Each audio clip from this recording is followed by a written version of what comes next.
Hey everyone, it's Ben Hardy here, and in today's video, we'll be going over Toyota's sales figures for the last quarter. But before we dive into this video, as always, if you want to save time and money the next time you purchase a car, link to my car buying guide in the description down below. Let's get into it.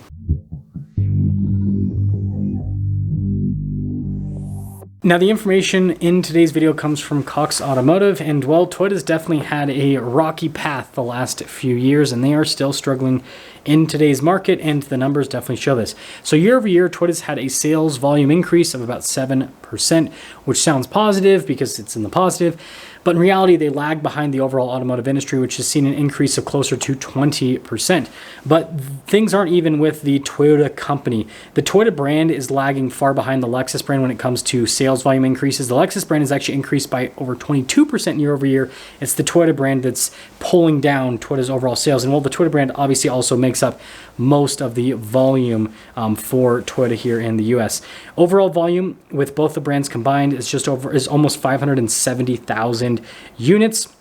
And this represents a market share of 13.8%. Now, Toyota usually has a market share somewhere in the 15 to 16% range, so they've definitely seen a decline on that front. And again, to show you like the volume with the Toyota brand, 487,000 units last quarter were under the Toyota brand, so that shows you just how much volume Toyota sells compared to Lexus. Now, when you dive into individual models, it's pretty interesting. The new Toyota Sequoia is doing really well. Last year, apparently they sold this same quarter, they sold like 55 Sequoias. This year, over 5,000. Now, obviously the Sequoia had a little bit of a hiatus, and then we just got a redesign, so it makes sense as to why the new Sequoia is selling so well, but it's pretty impressive overall. Other Toyotas that are selling well, the Highlander is selling well, the Sienna is selling well, the Camry is selling well, so is the RAV4 as well. But a lot of the volume increases year over year are not really all that massive. Again, a lot of them lag behind the overall industry.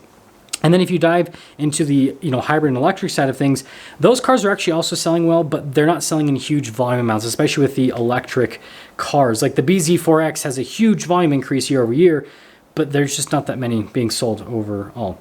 And then on the Lexus side of things, there's pretty much a line in the sand. If it's a Lexus SUV, it's selling well. If it's a Lexus car, it's not really selling well. I mean, you look at LX, NX, those have big volume increases, the UX as well, and then also the RX. But then you look at stuff like the ES, the GS, the IS, the LS, and the RC, and they've all had decreases year over year. So if it's a Lexus car, it's good to go. If it's a Lexus SUV, or sorry, opposite. If it's Lexus car, it's not good to go. If it's the Lexus SUV, it's good to go. Anyways, the next thing is going to be incentives. Toyota's overall incentive spend in the US is under $1,000, which is well below the industry average of over $2,000 per car.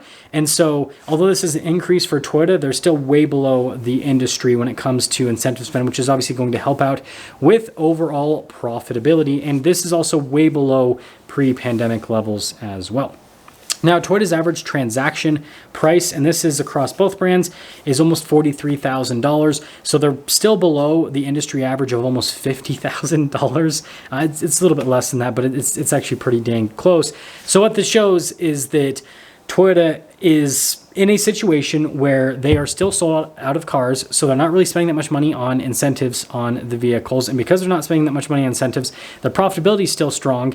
And on top of that, they have a lot of room to grow when it comes to transaction prices, because they're still well below the industry average with their average transaction price. And a big part of this is Toyota's been pretty conservative with their price increases. And this is where we dive into, I guess, the quote-unquote opinion section on what's happening with Toyota.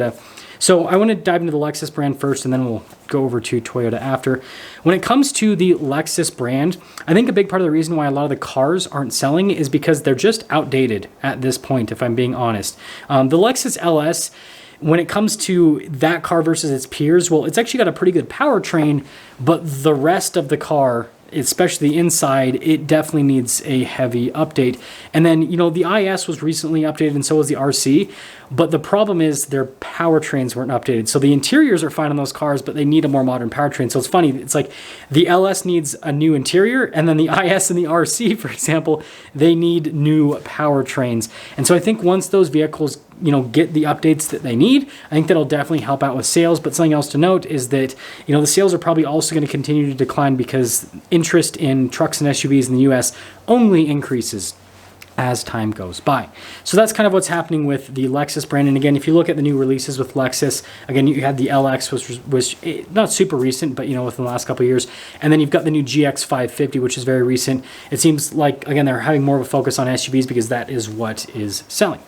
Now, on the Toyota side of things, it's actually kind of a mixed bag at this point. So a lot of the vehicles obviously are not selling in as high of numbers as they could just based on supply, and that's pretty much the entire lineup outside of 2 vehicles right now. And those 2 vehicles are the 4Runner and the Tacoma. So the new Tacoma has already been announced, but those aren't going to be delivered to dealers anytime soon. And it seems like it's just pulled all of the wind out of the sail of the current generation Tacoma. Like they're just not selling. I mean, I shouldn't say that. Like, they're still selling, but like there's more and more packing up onto dealer lots. And then same thing with the 4Runner. Now, the 4Runner hasn't been officially announced for the new generation, but basically based on, the specs on the new Tacoma, people know what the specs are going to be on the new 4Runner. And so, again, it seems like it just pulled all the wind out of the sail for the current generation 4Runner. So if you actually want to negotiate on a Toyota, those are the 2 vehicles to go for.